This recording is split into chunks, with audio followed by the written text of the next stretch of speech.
Dear students, வணக்கம். நம்ம முந்தைய வகுப்பில் botany 12th standard 3rd chapter பார்த்துட்ருக்கோம். அதில் பிளாய்டி பற்றி பார்த்துட்ருக்கோம். பிளாய்டியில் சென்ற வகுப்பில் பிளாய்டி என்றால் என்ன, பிளாய்டி என்பது மடியம், மடியம் என்றால் என்ன, அதனுடைய வகைகள் யாவை என்பதெல்லாம் பார்த்தோம். பிளாய்டியில் யூப்ளாய்டி அன்யூப்ளாய்டி, அதாவது மெய் மடியம் மெய்யில்லா மடியம் என்றால் என்ன என்பது போன்ற விளக்கங்கள் பார்த்துருக்கோம். அதில் மெய்யில்லா மடியம் என்ற அன்யூப்ளாய்டி பற்றி அதனுடைய வகைகள் பற்றி தெளிவாக பார்த்தோம். அன்யூப்ளாய்டியில் மெய்யில்லா மடியத்தில் மிகு மடியம் ஹைப்பர் பிளாய்டி, குறை மடியம் ஹைப்போப்ளாய்டி, அதனுடைய வகைகள்லாம் என்னன்னு தெளிவாக பார்த்தாச்சு. இப்போ அதனுடைய தொடர்ச்சியாக இந்த வகுப்பில் நம்ம யூப்ளாய்டி, அதாவது மெய் மடியம் பற்றி பார்க்க போகிறோம். சாதாரணமாக மடியம் என்றால் என்ன அப்படின்னு ஒரு கேள்விக்கு, இது குரோமோசோமில் ஏற்படக்கூடிய சடதி மாற்றம் அப்படின்னு நம்ம பார்த்துருக்கோம். இங்கே இந்த மடியம் என்பது என்ன அப்படின்னா, குரோமோசோம்கள் எப்பொழுதுமே ஒவ்வொரு உயிரினத்திற்கும் ஒவ்வொரு சிற்றினத்திற்கும் என்று தனிப்பட்ட ஒரு எண்ணிக்கையில் இருக்கும். இப்போ மனிதனுக்கு 46 குரோமோசோம்கள். ஒரு பைசம் சட்டைவம் என்ற ஒரு பட்டாணி தாவரத்தை எடுத்துட்டோம் அப்படின்னா அதில் 14 குரோமோசோம்கள். அப்போ ஒவ்வொரு சிற்றினத்திற்கும் தனிப்பட்ட குரோமோசோம் தொகுதிகள் உண்டு. அந்த குரோமோசோம் தொகுதிகளில், அடிப்படை தொகுதிகளில் எண்ணிக்கை, அந்த தொகுதியுடைய அளவு அதிகரிக்கலாம், அல்லது குரோமோசோம்களின் எண்ணிக்கை அதிகரிக்கலாம் அல்லது குறையலாம். இந்த நிகழ்வை தான் நம்ம மடியம், பிளாய்டி அப்படின்னு பார்த்துருக்கோம். இந்த பிளாய்டியினுடைய மெய்யில்லா மடியம், அதாவது அன்யூப்ளாய்டி பற்றி நம்ம முதல்ல பார்த்தாச்சு. இன்னைக்கு நம்ம யூப்ளாய்டி மெய் மடியம் பற்றி பார்க்கலாம். என்ன மெய் மடியம் அப்படிங்கிறத பார்த்துக்கலாம். ஒரு உயிரினத்தில் ஒன்று அல்லது அதற்கு மேற்பட்ட அடிப்படை தொகுதி குரோமோசோம்கள் பெற்றுள்ள தன்மையை தான் மெய் மடியம் அப்படின்னு சொல்றோம். ஒரு உயிரினத்தில் சாதாரணமாக இரட்டை மடியத்தில் 2n is equal to 46 chromosome, 2n is equal to 14, 2n is equal to 28, இது மாதிரி இருக்கிறது வந்து ஒரு சாதாரணமாக ஒரு உயிரினத்திற்குரிய அதற்கே உள்ள தனிப்பட்ட ஒரு பண்பு, அந்த குரோமோசோம்களினுடைய எண்ணிக்கை. ஆனால் அந்த குரோமோசோம் தொகுதி, அடிப்படை தொகுதியினுடைய எண்ணிக்கை அதிகரிப்பதை தான் நம்ம மெய் மடியம், யூப்ளாய்டி அப்படின்னு நம்ம சொல்கிறோம். இப்போ இந்த மெய் மடியத்தில் 3 வகைகள் இருக்கு. ஒன்று ஒரு மடியம், இரு மடியம், மூன்றாவதாக இருப்பது பன்மடியம். ஒரு மடியம் என்பது என்ன, இரு மடியம் என்பது என்ன? இப்போ நம்ம சொன்னோம், ஒவ்வொரு உயிரினத்திலும் உடல செல்களில் பார்த்தீங்கன்னா இரட்டை, அதாவது ஒரு குரோமோசோமினுடைய தொகுதியானது இருமடியத்தில் தான் இருக்கும். அப்போ இதை தான் வந்து நம்ம 2n அப்படின்னு நம்ம சொல்லுவோம். அனைத்து உயிரினங்களின் உடல செல்களிலும் காணப்படும் குரோமோசோம்களின் தொகுதியை தான் நம்ம இருமடியம். இப்போ எக்ஸாம்பிளுக்கு ஹியூமன் பீயிங்கில், மனிதனில் பார்த்தோம் அப்படின்னு சொன்னால், மனிதனுடைய உடல குரோமோசோமில், மனிதனின் உடல குரோமோசோமில் நம்ம என்ன சொல்கிறோம் அப்படின்னா 2n is equal to 46. இது மனிதனுடைய உடல குரோமோசோம்களுடைய எண்ணிக்கை, ஒரு உடல செல்லில் இருக்கக்கூடியது. அப்போ உடல செல்லில் 46 குரோமோசோம்கள் இருக்கு அப்படின்னா அதுதான் இருமடியம். இதே இந்த உடல செல்லானது கேமெட்டுகளை உருவாக்குகிறது. அப்ப கேமெட் உருவாக்கத்தின் பொழுது இந்த குரோமோசோம்களினுடைய எண்ணிக்கை 23ஆக குறைக்கப்படுகிறது. இதுதான் ஒரு மடியம். அப்போ இருமடியம் என்பது ஒரு உயிரினத்தின் உடல செல்களில் காணப்படக்கூடிய ஒட்டுமொத்த குரோமோசோம்களினுடைய அளவு. அதுவே அந்த உயிரினம் கேமெட்டுகளை உருவாக்கும் பொழுது அந்த குரோமோசோமின் எண்ணிக்கை பாதியாக குறைக்கப்படுகிறது. அதை தான் நம்ம ஒரு மடியம் அப்படின்னு நம்ம சொல்றோம். அப்போ ஒரு மடியம் என்பது கேமெட்டுகள்லையும், இருமடியம் என்பது உடல செல்கள்லையும் இருக்கு. இது நார்மலா இருக்கக்கூடிய அனைத்து உயிரினங்களுக்கும் பொதுவான, தாவரமானாலும் விலங்கானாலும் மனிதனானாலும். அடுத்து நம்ம பார்க்கறது பன்மடியம். பன்மடியம் என்பது என்ன அப்படின்னா பாலிப்ளாய்டி. இதை வந்து நம்ம ஜென்ரலா இதை ஹாப்ளாய்டின்னு சொல்லுவோம், இருமடியத்தை டிப்ளாய்டு கண்டிஷன், டிப்ளாய்டின்னு சொல்லுவோம். இது பாலிப்ளாய்டி. பாலிப்ளாய்டி என்பது என்ன, பன்மடியம். அதாவது இங்கே பார்த்தீங்கன்னா இந்த ஃபார்முலாலே தெரிஞ்சிடும். இரு மடியத்துடன் தொடர்ச்சியாக ஒரு தொகுதி குரோமோசோம்கள் அப்படியே சேர்ந்துக்கிட்டே வந்தால் அதுதான் பன்மடியம். இப்போ இது வந்து இரு மடியத்தில் இருக்கக்கூடிய ஒன்று. இந்த 2n-ஓட ஒரு ஹாப்ளாய்டு கண்டிஷன், ஒரு எண், அடுத்து இன்னொரு ஹாப்ளாய்டு, இன்னொரு தொகுதி, அடுத்து இன்னொரு தொகுதி, அதாவது அது வந்து அப்படியே கவுண்ட்லெஸ் போய்கிட்டே இருக்கும். அப்போ 2n + n + n + n அப்படியே ஆட் ஆகிட்டே வந்தால் அதை தான் நம்ம பன்மடியம். இப்போ இந்த பன்மடியம் பற்றி நமக்கு ஒரு விஷயம் புரிஞ்சிருச்சு. அதாவது குரோமோசோம்களுடைய தொகுதி அடிப்படை தொகுதியில் மாற்றம் வருகிறது என்பது. இப்போ இங்கே இன்னொரு புதிய ஒரு வார்த்தை நம்ம புக்கில் இருக்குது, நிறைய பேருக்கு புரிய மாட்டேங்குது. ஒன்று வந்து ஒரு மடியம், இன்னொன்று ஒற்றை மடியம். இந்த ரெண்டுக்கும் டிஃப்ரென்ஸ் என்ன? ஒரு மடியம் என்பது என்ன, ஒற்றை மடியம் என்பது என்ன? இப்போ ஒரு மடியம் என்பதும் இரு மடியம் என்பதும் பொதுவாக அனைத்து உயிரினங்களிலும் காணப்படக்கூடியது. ஆனால் இந்த ஒற்றை மடியம் என்ற இந்த வார்த்தை இது இந்த பன்மடியத்தில் உருவாக்கப்பட்ட உயிரினங்களில் மட்டுமே இதை வந்து நம்ம பார்க்க முடியும். இப்போ எக்ஸாம்பிளுக்கு பார்த்தோம் அப்படின்னா, ஒரு மடியம் n is equal to 23, இரு மடியம் 2n is equal to 46. அப்போ இது இரண்டுமே பொதுவான ஒன்று, இதில் எந்த மாற்றமும் இல்லை. அப்போ இரண்டு சிற்றினங்களை எடுத்துக்கலாம், இரண்டு வேறுபட்ட சிற்றினங்களை எடுத்துக்கிறோம்னு வச்சுப்போம். இப்போது அங்கே பார்த்தீங்கன்னா பட்டாணி தாவரத்தில் ஒரு 2n பார்த்தீங்கன்னா 14 குரோமோசோம் இருக்குது, பட்டாணி தாவரம். அதே மாதிரி ரை என்ற ஒரு தாவரத்தை எடுத்துக்கிட்டோம் அப்படின்னா அங்கேயும் 2n is equal to 14 chromosome இருக்குது. இவை இரண்டும் கேமெட்டுகளை உருவாக்கும் பொழுது n is equal to 7 தான். அந்த கேமெட் உருவாக்கத்தின் போது குரோமோசோமினுடைய அளவானது பாதியாக குறைகிறது. அப்போ இதைத்தான் நம்ம என்னன்னு சொல்கிறோம், ஒரு மடியம், ஹாப்ளாய்டு கண்டிஷன் சொல்கிறோம்.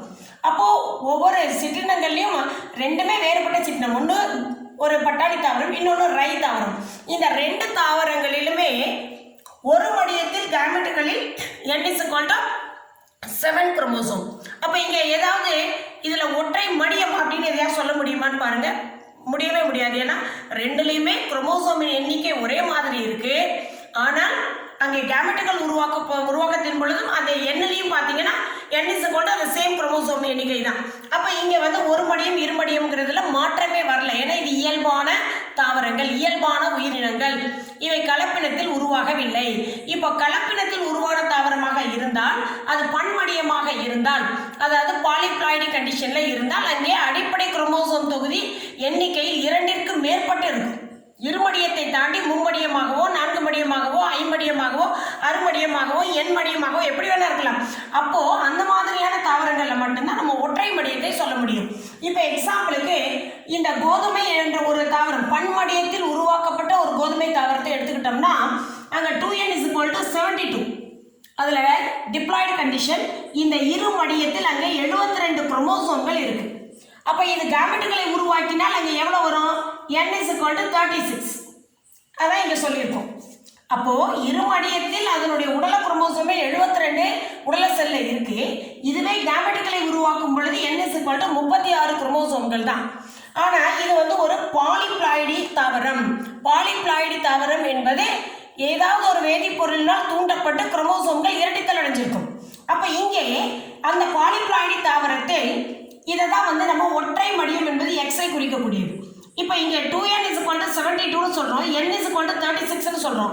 இந்த தாவரம், இந்த கோதுமை தாவரத்தில் எத்தனை பிளாய்டுகள் இருக்குது அப்படின்னு பார்த்தீங்கன்னா, எத்தனை குரோமோசோம்கள் இருக்குன்னு பார்த்தீங்கன்னா, இந்த 2n-ஓட n + n + n +ன்னு எவ்வளோ சேர்ந்துருக்கு பாருங்கள், 3 4 5 6. அப்போ 2n + n + n + n + n, அப்போ தான் நமக்கு இந்த 72 வந்திருக்கு. அப்போ 2nல 72 அப்படின்னு வச்சா கூட இது அதிகப்படியாக அதனுடைய அடிப்படை தொகுதியில் இத்தனை குரோமோசோம் தொகுதிகள் ஆட் ஆயிருக்கு. அப்போ இந்த ஒரு இதையும் தான் நம்ம என்னன்னு சொல்கிறோம், மானோப்ளாய்டி. இந்த ஒரு அதிகப்படியாக சேர்ந்தது மானோப்ளாய்டி.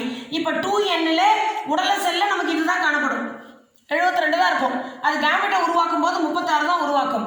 ஆனால் அது பிளாய்டி தாவரம். அப்போ பிளாய்டியில் எத்தனை அடிப்படை தொகுதியிலேருந்து இருக்குன்னு பார்த்தீங்க அப்படின்னா 72/6. அப்போ எவ்வளோ வரும், 6 12 72. அப்போ x is equal to 12. அப்போ ஒரு பிளாய்டிக்கு 12. அப்போ 6 பிளாய்டியாக வரும் பொழுது 6 12 72. அப்போ ஒற்றை பிளாய்டி என்பது மானோப்ளாய்டி. மானோப்ளாய்டி என்பது எக்ஸில் குறிக்கப்படுகிறது. அப்போ ஒற்றை மடியம் என்பதும் ஒரு மடியம் என்பதும் வேறு. ஒரு மடியம் என்பது ஹாப்ளாய்டி, ஒற்றை மடியம் என்பது மானோப்ளாய்டி. அப்போ பாலிப்ளாய்டி தாவரங்களில் மட்டும்தான் ஒற்றை மடியம் என்ற வார்த்தையை பயன்படுத்த முடியும். அங்குதான் ஒற்றை மடியத்தில் குரோமோசோம்கள் எண்ணிக்கையையும் பார்க்க முடியும். அப்போ இங்கே ஒற்றை மடியத்தில் 6 என நம்ம சொல்லியிருக்கோம். ஆனால் இதுவே ஒரு மடியத்தில் 36 என சொல்கிறோம். புரிஞ்சிருக்கும் இப்போ நினைக்கிறேன். ஒரு மடியத்தில் 36 குரோமோசோம்கள், ஒற்றை மடியத்தில் 6 குரோமோசோம்கள். இவ்வளவுதான் இதுக்கான விளக்கம். அடுத்தது, இந்த ஒவ்வொரு உயிரினமும் பன்மடிய தன்மை பெற்ற ஒவ்வொரு உயிரினமும் அந்த பன்மடிய தன்மையில இருக்கும் பொழுது பார்த்தீங்கன்னா அவற்றினுடைய ஒற்றை மடிய தன்மை வேறுபடுகிறது. அதுதான் இப்போ இங்கே பார்த்துட்டோம். இங்கே பார்த்தீங்கன்னா இந்த கோதுமை தாவரத்தில் 6 என்பது ஒற்றை மடியம். இது மாதிரி இன்னொரு தாவரத்தை எடுத்துக்கிட்டோம் அப்படின்னா அதனுடைய குரோமோசோம் எண்ணிக்கை ஒரு 48ஆக இருக்கு. அது வந்து நமக்கு வந்து எத்தனை மடியமாக இருக்கு அப்படிங்கிறத வச்சு n மடியமாக இருக்குன்னு வச்சுக்கோம். அங்கேயும் 6 என்பது வரும். x = 6. அப்போ குரோமோசோம் எண்ணிக்கையை வச்சு அது எத்தனை மடியமோ அதால் டிவைட் பண்ணோம்னா நமக்கு ஒற்றை மடியம் என்பதை கண்டுபிடிச்சிடலாம். சரி, இப்போ அடுத்து இந்த பன்மடியம் என்பது தாவரங்கள்ல எப்பொழுதுமே பொதுவாக நடக்கும், விலங்குகள்ல ரொம்ப அரிதாக தான் நடக்கும். இப்போ இந்த பன்மடியத்தினுடைய வகைகளை பார்த்துடலாம். பன்மடியம் என்பது நிறைய வகைப்படுத்தப்படுகிறது. ஏற்கனவே சொல்லியாச்சு, அடிப்படையான அந்த அடிப்படை குரோமோசோம் தொகுதியோட அதோட சேர்த்து அதிகமாக எண்ணிக்கையில் குரோமோசோம் தொகுதிகள் ஆட் ஆகிட்டே போகுது. அப்போ 2n இதில் வந்து பார்த்தீங்கன்னா மூமடியம் அப்படின்னு நம்ம சொல்கிறோம். 2n தான், ஆனால் இதில் வந்து எக்ஸ்ன்னு எடுக்கும் பொழுது இப்போ 2n = 72னா n = 36. அப்போ x = 6. அப்போ இங்கே மூமடியம் அப்படின்னு சொன்னால் 3x = 18. இதே நான் மடியம் அப்படின்னு சொன்னால் 4 6 24. இதே ஐமடியம் 5 6 30. அறுமடியம் 6 6 36. இப்படி அந்த குரோமோசோம் தொகுதியினுடைய எண்ணிக்கை எப்படி அதிகரிச்சுட்டே போகுதுங்கிறத பாலிப்ளாய்டில் நம்ம சொல்லிடலாம். அப்போ இது வந்து பார்த்தீங்க அப்படின்னு சொன்னால் இந்த பிளாய்டி பன்மடியம் என்பது புதிய தாவர சிற்றினங்களை உருவாக்குவதற்கு அடிப்படையாக இருக்கு. ஏன்னா தாவரங்கள்ல தான் பொதுவாக நடக்கும். ரொம்ப அதிகமான அளவில் குரோமோசோமினுடைய தொகுதிகள் அதிகரிச்சுட்டே போகும் பொழுது அதனுடைய அதிகப்படியான குரோமோசோம் தொகுதி ஆடானால் சில நேர தாவரங்களினுடைய இறப்பை உண்டாக்கும். அந்த தாவரங்கள் மலட்டுத்தன்மையோடையோ அல்லது அழிந்து போவதற்கோ வாய்ப்புகள் இருக்கு. இந்த பன்மடியத்தை மீண்டும் 2ஆக பிரிக்கலாம். ஒன்று தன் பன்மடியம், மற்றொன்று அயல் பன்மடியம். தன் பன்மடியம் என்பது என்ன? இதுதான் ஆட்டோ பாலிப்ளாய்டி, இது அல்லோ பாலிப்ளாய்டி. இந்த தன் பன்மடியம் ஆட்டோ பாலிப்ளாய்டி அப்படின்னு சொன்னா ஒரே மாதிரியான 2 சிற்றினங்கள். இப்போ ஒரு வாழை எடுத்துக்கிட்டோம்னா வாழை இன்னொரு வாழை ரெண்டுமே ஒரே சிற்றினம், ஒரே இனத்தை சார்ந்தவை. அப்போ ஒரே இனத்தை சார்ந்த 2 தாவரங்களுக்கு இடையே கலப்பினம் செய்யப்பட்டு உயிரிகள் உருவாக்கப்படுவது அங்கே குரோமோசோமினுடைய தொகுதி அதிகரித்திருந்தால் அதைத்தான் தன் பன்மடியம் அப்படின்னு நம்ம சொல்றோம். அயல் பன்மடியம் அதாவது அல்லோ பாலிப்ளாய்டி, இங்கே 2 வேறுபட்ட சிற்றினங்கள். 2 வேறுபட்ட சிற்றினம் என்பது ஒரு ஆப்பிள் தாவரத்தை இன்னொரு ஆரஞ்சு தாவரத்தோட, இல்ல ஒரு திராட்சையை இன்னொரு வேற ஒரு பழத்தோட அந்த மாதிரி கிராஸ் பண்றது. 2மே வேறுபட்ட சிற்றினங்கள். அந்த 2 வேறுபட்ட சிற்றினங்களுடன் கலப்பினம் செய்யப்படும் பொழுது அங்கே வந்து குரோமோசோமுடைய தொகுதி அடிப்படையில் மாறுபட்டால் அல்லது நாம செயற்கை முறையில் தூண்டினாலோ அதை வந்து நம்ம அயல் பன்மடியம் அப்படின்னு நம்ம சொல்றோம். இங்கே வந்து தன் பன்மடியத்தை மீண்டும் 2ஆ சொல்லியிருக்கோம். தன் மும்மடியம், தன் நான்மடியம். தன் மும்மடியம் அப்படின்னு சொன்னாலே உங்களுக்கு தெரிஞ்சிருக்கும், 2மே ஒரே இனத்தை சார்ந்த தாவரங்கள் தான். அவை 2ம் கலப்பினம் செய்யப்படும் பொழுது அங்கே மும்மடியத்தில் 3x நம்ம கொடுக்கணும். அந்த மாதிரி வருவதைத்தான் தன் மும்மடியம். அது பீட்ரூட், அருகம்புல், வாழை, தக்காளி, தர்பூசணி, ஆப்பிள் இவை எல்லாமே தன் மும்மடியத்திற்கு உதாரணமாக சொல்லலாம். இந்த பீட்ரூட் ஆனது தன் மும்மடியத்தின் மூலமாக உருவாக்கப்படும் பீட்ரூட் அதிகமான இனிப்பு சுவை கொண்டதாக இருக்கு. சர்க்கரை தன்மை அதில் ரொம்ப அதிகமாக இருக்கு. நம்ம எல்லாருக்கும் தெரியும், பீட்ரூட்ல இருந்து நம்ம பீட்ரூட் சுகர் நமக்கு கிடைக்குது. அந்த சுகரினுடைய தன்மை ரொம்ப அதிகமாக இருக்கு அப்படிங்கிறது இதுக்கு காரணம் இந்த தன் மும்மடியம் என்பதுதான். ஏன்னா அங்கே குரோமோசோம் தொகுதி அதிகரிச்சிருக்கு. அடுத்தது தன் நான்மடியம். இதுல திராட்சை, ரை, காஃபி, நிலக்கடலை இது எல்லாவற்றையுமே நம்ம உதாரணமாக சொல்லலாம். அப்ப இங்கே திராட்சை 2 திராட்சை இனங்களையோ 2 ரை இனங்களையோ காஃபியவோ கிராஸ் பண்றோம் அப்படின்னு சொன்னா அங்கே அந்த குரோமோசோம் தொகுதி வந்து 4x ஆக இருந்தால் அது தன் நான்மடியம். இப்போ அடுத்தது அயல் பன்மடியத்தை பார்க்கலாம். அயல் பன்மடியம் என்பது 2 வேறுபட்ட சிற்றினங்கள். எக்ஸாம்பிளுக்கு முட்டைக்கோசை முள்ளங்கியோட கிராஸ் பண்றது, ரை என்ற தாவரத்தை கோதுமை தாவரத்துடன் கிராஸ் பண்றது. அப்ப இந்த மாதிரி 2 எக்ஸாம்பிள்ஸ் நம்ம பார்க்க போறோம். முதல்ல இந்த அயல் பன்மடியம் என்பது இந்த ராஃபனஸ் சட்டைவஸ் மற்றும் பிராசிகா ஒலிரேசியா அப்படிங்கிறது. ராஃபனஸ் சட்டைவஸ் என்பது முள்ளங்கி, பிராசிகா ஒலிரேசியா என்பது முட்டைக்கோஸ். இவை இரண்டையும் ஜிடி கார்பசென்கோ என்பவர் 1927 இவர் வந்து ஒரு ரஷ்ய மரபியலாளர், ஒரு ரஷ்ய நாட்டை சார்ந்த ஒரு அறிவியலாளர், ஒரு மரபியலாளர் முதலாக முள்ளங்கியை ஒரு முட்டைக்கோசோட கலப்பினம் செய்து பார்க்கிறார். அப்போ ராஃபடஸ் சட்டைவஸ் என்பது முள்ளங்கியின் அறிவியல் பெயர், பிராசிகா ஒலிரேசியா என்பது முட்டைக்கோசினுடைய அறிவியல் பெயர். இது இரண்டினுடைய குரோமோசோமினுடைய எண்ணிக்கை டிப்ளாய்டு கண்டிஷன் இரு மையத்தில் எப்படி இருக்குன்னு பாருங்க. 2n = 18, 2n = 18. அப்போ இவை கேமெட்டுகளை உருவாக்கும் பொழுது n = 9. அப்போ இங்கேயும் n = 9. அப்போ இந்த ரெண்டு கேமெட்டும் இணைந்தால் நமக்கு ஒரு M1 கிடைக்குது. அந்த M1ஓட இதை வந்து பார்த்தோம் அப்படின்னு சொன்னால் அதை தான் ஃபர்ஸ்ட் சந்ததி F1 சந்ததி. இந்த F1 சந்ததியில் n சேர்ந்து 2nல 9 + 9 அங்கேயும் 18 தான் வருது. அப்போ அந்த கருவானது 18 குரோமோசோம்களை மட்டுமே பெற்றிருக்கு. இது நார்மலா வரக்கூடிய ஒரு இனப்பெருக்கமாக இருக்கு. ஆனால் இந்த F1 உயிரியானது மலட்டு உயிரியாக தோன்றுகிறது. எதிர்பார்ப்பு என்ன அப்படின்னு சொல்லி பார்த்தா அந்த கார்பசென்கோவோட எதிர்பார்ப்பு அவர் என்ன எதிர்பார்த்தார்? முள்ளங்கியையும் முட்டைக்கோசையும் கிராஸ் பண்ணினால், கலப்பினம் செய்தால் அதனுடைய வேர் பகுதியில் முள்ளங்கியும் இலை பகுதியில் முட்டைக்கோசும் கிடைக்கும் என எதிர்பார்த்தார். ஆனால் முதல் சந்ததி F1 மலட்டு உயிரியாக இருந்தது. அடுத்து அந்த F1 மலட்டு உயிரியை அவர் என்ன பண்றாருன்னா அந்த குரோமோசோம்களை இரட்டிப்படைய செய்கிறார். ஏதோ ஒரு வேதிப்பொருளை பயன்படுத்தி நம்ம இரட்டிப்படைய செய்யலாம். அப்படி இரட்டிப்படைய செய்த பொழுது அந்த 2n 18ஆக இருந்தது அப்படியே 36ஆக மாறுகிறது. அதனால அந்த 4n நம்ம சொல்ல முடியாது. 2n = 18 இருந்தது. அதை இரட்டிப்படைய செய்தாலும் அந்த கருவானது 2n தான். அதுல குரோமோசோம் மட்டும் இரட்டிப்படைஞ்சிருக்கு, அதை நம்ம 36ன்னு சொல்றோம். அப்ப இப்போ இதுல வந்து ஒற்றை மடியத்தை கண்டுபிடிச்சிடலாம். அப்ப n = 9 சொன்னோம், இங்க 36 இருக்கு. அப்ப 36/9 என்ன சொல்லுவோம்? இதுதான் 4. அப்போ இது எப்படி சொல்றோம் அப்படின்னு சொன்னா ஒரு x = 9, அப்போ 4x = 36. இதான் இங்க கொடுத்துருக்கோம். அப்போ இரட்டை மடியத்தில் இந்த 18 குரோமோசோம் அப்படியே வந்து தூண்டும் பொழுது இரட்டை அடையும்போது 36ஆக மாறுது. அது இரு மடியத்தில் தான் இருக்கு. இந்த இரு மடியமானது இப்போ ஒற்றை மடியம் எவ்வளவு, இரட்டை மடியம், மும்மடியம், நாம்மடியம் பார்க்கும் பொழுது x = 9, அப்போ 4x = 36ங்கிறது ஈஸியாக புரிஞ்சிடும். அப்போ இது வந்து ஒரு பாலிப்ளாய்டு தன்மை உடையது, பன்மடிய தன்மை உடையதால் இங்கே x = எவ்வளோ நம்மளால கண்டுபிடிக்க முடியுது. சரி, இப்போ இந்த F2 சந்ததி வளமானதாக தோன்றியது. ஆனால் எதிர்பார்த்த வேரில் முள்ளங்கியும் இலையில் முட்டைக்கோசுமாக கிடைக்கும், ஒரே தாவரத்தில் கிடைக்கும் எதிர்பார்த்தார். அது ஃபெயிலியர் ஆயிடுச்சு. அப்போ இது வந்து இந்த எக்ஸாம்பிள் வந்து ஃபெயிலியர். அடுத்ததாக ஒரு எக்ஸாம்பிள், அதாவது கோதுமையானது ரையோட கிராஸ் பண்றது. இப்போ அது முன்னாடி எப்படியெல்லாம் கோதுமை வகை இருக்குன்னு பார்த்துடலாம். நான்மடியம் இருமடிய கோதுமை, இது இருமடிய கோதுமை இன்ட்டு ரை. இந்த ரை என்பது கட்டாயமாக உடல செல்லாக இருக்கும் பொழுது இருமடியம் அப்படியே இருக்கும். அது வந்து ஒரு முழுமையாக கேமெட்டை உருவாக்கும் பொழுது சிங்கிள் n வரும். இப்போ அரைமடியமாக இருக்கு அப்படின்னு சொன்னால் இங்கே நான்மடிய கோதுமை, இங்கே ரையோட கிராஸ் பண்ணுறோம். இப்போ இங்கே வந்து 4x, இது எப்பவும் போல 2n தான் இருக்கும். இங்கேயும் 2n அவ்வளோதான். இப்போ அடுத்து அரைமடிய கோதுமை 6x, 2n = இப்படி தான் எழுதணும். இது 2n தான். இப்போ இதை வச்சு தான் இப்போ ஒரு எக்ஸாம்பிளை நம்ம எக்ஸ்பிளைன் பண்ண போகிறோம். இங்கே கோதுமை ட்ரிட்டிகம் டியூரம் என்பது கோதுமை வகை, சிர்கேல் சிரியேல் என்பது ரை வகை. ஒரு நான்மடிய கோதுமையும் ஒரு இருமடிய ரையும் கிராஸ் ஆகும். ஒரு நான்மடிய கோதுமை என்பது 4x, இருமடிய ரை என்பது 2x.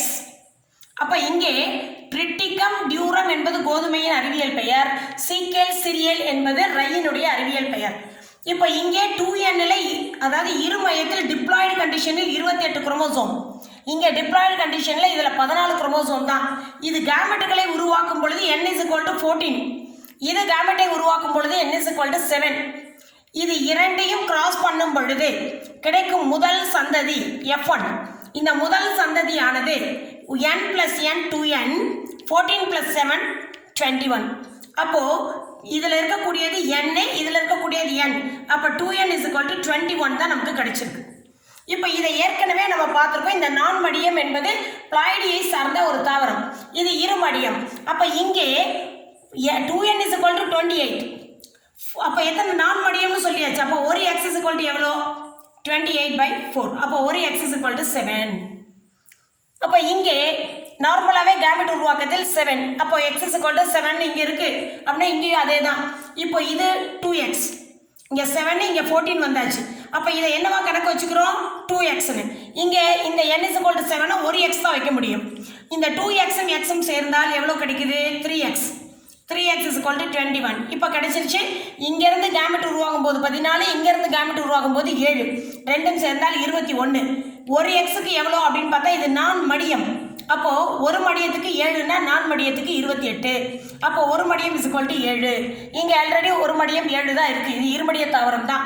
அப்போது இங்கே இருக்கக்கூடியதை 14ன்னு இருக்கிறனால இதை வந்து நம்ம இருமடியம்னு சொல்லிக்கிறோம். இது வந்து ஒரு மடியம். அப்போ ரெண்டும் சேர்ந்தால் மும்மடியம். அப்போ மும்மடியத்தில் 21 குரோமோசோமாக மும்மடியமாக இது தோன்றுகிறது. இந்த F1ல் தோன்றிய மும்மடியம் கால்சிசின் என்ற ஒரு வேதிப்பொருளை பயன்படுத்தி குரோமோசோம் இரட்டிப்படைய செய்யப்படுகிறது. இது ரொம்ப முக்கியமான 1 மார்க்கு. ஏன்னா கால்சிசின் என்ற வேதிப்பொருள் தான் எப்பொழுதுமே பிளாய்டியை தூண்டுவதற்கு, அந்த மடியத்தை தூண்டுவதற்கு பயன்படுவது. அப்போ பாலிபிளாய்டியில் அந்த மடியம் தூண்டப்படுவதற்கு கால்சிசின் என்ற ஒரு வேதிப்பொருள் பயன்படுத்தப்பட்டு குரோமோசோம் இரட்டித்தல் அடைகிறது. அப்போ 21 குரோமோசோம் என்பது 42ஆக மாறுகிறது. அப்போ நம்ம என்ன சொன்னோம்? 3x is equal to 21. அப்போ இங்கேயும் இந்த 2n குரோமோசோம் தான் இரட்டித்தல் அடையுது. அப்போ இங்கேயும் 2n is equal to 42. இப்போ ஒரு x is equal to 7, 3x is equal to 21. இப்போ இங்கே ஒரு x is equal to 7, 6x is equal to 42ன்னு இருக்குது. 6 7s are 42. அப்போ அதை தான் அருமடியம்னு சொல்கிறோம். அப்போ இங்கே உருவான அந்த சந்ததியானது அருமடியத்தில் இருக்குது. இந்த அருமடிய தாவரமானது ஒரு புதியதாக மனிதனால் உருவாக்கப்பட்ட ஒரு புதிய தாவரம். இந்த தாவரத்திற்கு ஒரு பெயர் என்ன கொடுக்கப்பட்டிருக்கு அப்படின்னா ட்ரிட்டிகேல். இது என்ன அப்படின்னா இந்த கோதுமையினுடைய பேரின பெயரில் ட்ரிட்டி என்ற ஒரு வேர்டையும், இந்த ரையினுடைய சீகேல் அப்படிங்கிறதுல இந்த கேல் என்ற இந்த ஒரு பாதி வார்த்தையும் எடுத்து ட்ரிட்டிகேல் என்பதுதான் முதலாக மனிதனால் உருவாக்கப்பட்ட அருமடிய தாவரம், அயல் பன்மைய தாவரம். மனிதனால் உருவாக்கப்பட்ட அயல் பன்மைய தாவரம் எது அப்படின்னா ட்ரிட்டிகேல். அது கோதுமையும் ரையும் சேர்ந்து உருவானது. இப்போ நமக்கு இது தெளிவாக புரிஞ்சிருக்கும்னு நினைக்கிறேன். அதே மாதிரி தான் இங்கே இந்த ராஃபனஸ் மற்றும் பிராசிகா, இதில் இந்த ராஃபனோ பிராசிகா என்ற இதனுடைய பாதி பெயரும் இதனுடைய பெயரும் சேர்ந்து ராஃபனோ பிராசிகா என்பது அங்கே கொடுக்கப்பட்ட பெயர். அப்போது இது மாதிரி பாலிபிளாய்டி என்பது முழுமையாக வேறுபட்ட 2 தாவரங்களுக்கிடையவோ அல்லது ஒரே மாதிரியான 2 சின்னங்களுக்கிடையவோ கலப்படம் செய்யப்பட்டு உருவாக்கப்படுவதுதான். அப்போ அந்த மாதிரி உருவாக்கப்படும் பொழுது அங்கே புதிய பண்புகள் கொண்ட தாவரங்கள் உருவாவதற்கு வாய்ப்புகள் இருக்கு. அப்போ அங்கே குரோமோசோம் தொகுதியானது அடிப்படையிலேயே அதிகரிக்கின்றது. இதைத்தான் நம்ம பன்மடியம், இதை தன் பன்மடியம் அயல் பன்மடியம்னு பிரித்து சொல்லியிருக்கோம். ஸோ இந்த இதை பொறுத்த வரைக்கும் ரொம்ப சிம்பிளானது. நம்ம எதிர்பார்க்கக்கூடிய வினாக்கள் என்ன அப்படின்னு பார்த்தா, மெய்மடியம் என்றால் என்ன? யூப்ளாய்டி. மெய்மடியம் என்றால் என்ன? ஒரு உயிரினுடைய அடிப்படை குரோமோசோம் தொகுதியினுடைய எண்ணிக்கை மேலும் அதிகரித்தால் அதைத்தான் நம்ம மெய்மடியம் அப்படின்னு நம்ம சொல்றோம். அடுத்தது மெய்மடியத்தை வகைப்படுத்துக.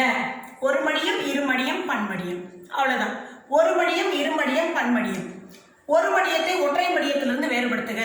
அதாவது டிஃபரன்ஷியேட் பிட்வீன் ஹாப்ளாய்டி அண்ட் மானோப்ளாய்டி. அப்போ ஹாப்ளாய்டி என்பது கேமெட்டுகள் உருவாக்கத்தின் பொழுது ஒரு இயல்பான ஒரு தாவரத்தில் கேமெட் உருவாக்கத்தின் பொழுது அந்த குரோமோசோமின் பாதி அளவு மட்டுமே வெளிப்படும். அதை தான் வந்து ஒரு மடியம் சொல்றோம். ஒற்றை மடியம் என்பது பன்மடிய தாவரங்களில் மட்டுமே அந்த குரோமோசோமின் எண்ணிக்கையை பொறுத்து நம்மளால அதை எக்ஸஸ் கொண்டு கொடுக்க முடியும். இதுதான் மானோப்ளாய்டுன்னு சொல்றோம். ஸோ இது வந்து அவ்வளோ ரொம்ப சிம்பிளான ஒன்று. அடுத்தது பார்த்தீங்கன்னா பன்மடியத்தினுடைய வகைகள் யாவை? பன்மடியத்தின் வகைகள் அப்படின்னு சொன்னால் தன் பன்மடியம் அயல் பன்மடியம்னு சிம்பிளாக சொல்லிடலாம். அதையே இந்த தன் பன்மடியம் அயல் பன்மடியத்தில் தான் நம்ம மும்மடியமா, 4 மடியமா, ஐமடியமா, அருமடியமா எல்லாமே இதில் கலந்து வரக்கூடியது. அப்போது பன்மடியத்தின் வகைகள்னு கேட்டால் தன் பன்மடியம் அயல் பன்மடியம், மீண்டும் தன் பன்மடியம் இவை இரண்டும் மும்மடியம், 4 மடியம், ஐமடியம், அருமடியம் என பிரிக்கப்படுகிறது கொடுக்கலாம். அது மாதிரி இதனுடைய தன் பன்மடியம் என்றால் என்ன? ஒரே மாதிரியான 2 சின்னங்களுக்கிடையே கலப்பிடம் மேற்கொள்ளப்பட்டு புதிய ரகங்கள் அந்த தாவரங்கள் உருவாக்கப்படுவது அது தன் பன்மடியம். குரோமோசோமினுடைய தொகுதி அதிகரிப்பது. அயல் பன்மடியம் என்பது 2 வேறுபட்ட சிற்றினங்களையே கலப்பிடம் செய்து உருவாக்கப்படுவது. அடுத்தது அயல் பன்மடியத்தை ஒரு உதாரணத்துடன் விளக்குக அப்படின்னு சொன்னால் நம்ம இந்த உதாரணம் தர வேண்டாம். எப்பொழுதுமே ட்ரிட்டிகேல் இந்த தாவரம் எப்படி உருவானது அப்படிங்கிறத தான் சொல்லணும். அயல் பன்மடியத்தில் இது ஃபெயிலியர், அது முதல்ல நம்ம தெரிஞ்சுக்கிறதுக்காக தான். அப்போ அயல் பன்மடியத்தில் வந்து ஒரு உதாரணத்துடன் விளக்குக அப்படின்னு சொல்லி அயல் பொன்மடியம் என்றால் என்ன, இங்கே கோதுமையும் ரையும் எப்படி இங்கே கலப்படம் செய்யப்பட்டிருக்கு, இதில் எவ்வளோ குரோமோசோம் இருக்குது, இது எப்படி வந்து 2n = 21 உருவாக்குது, x = 7 பொழுது இது மும்மடியமாக இருக்குது. F1 ஆனது கால்சிசின் மூலமாக டிஎன்ஏ அதோடைய குரோமோசோம் இரட்டிப்படையை செய்யும் பொழுது 6x ஆக மாறுகிறது. அப்போ 6x = 42.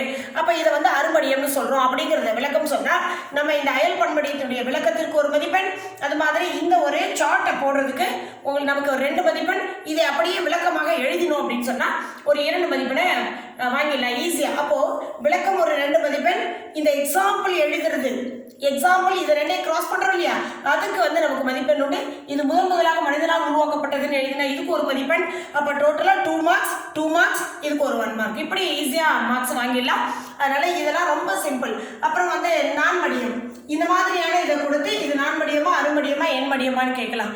ஸோ இது ரொம்ப சிம்பிள். யார் அயல் பன்மடியத்தை முதல்ல பண்ணினவர் அப்படின்னு பார்த்தா ஜிடி கார்பஸ் எட்கோ. ஸோ இந்த மாதிரி மிக எளிமையான வினாக்கள் மட்டுமே இதிலிருந்து எதிர்பார்க்கலாம். ஸோ இதை தெளிவாக ஒரு முறைக்கு இருமுறை பார்த்தீங்கன்னா கேட்டிங்கன்னா இது ரொம்ப ஈஸியாக இருக்கும். அடுத்த வகுப்பில் நம்ம குரோமோசோம் பிறழ்ச்சி, அதாவது குரோமோசோமல் ஆபரேஷன், எப்படி பாயிண்ட் மியூட்டேஷன் பார்த்தோமோ அது மாதிரி குரோமோசோமல் ஆபரேஷன் பார்க்க போகிறோம். அடுத்த வகுப்பில் மீண்டும் சந்திப்போம். நன்றி.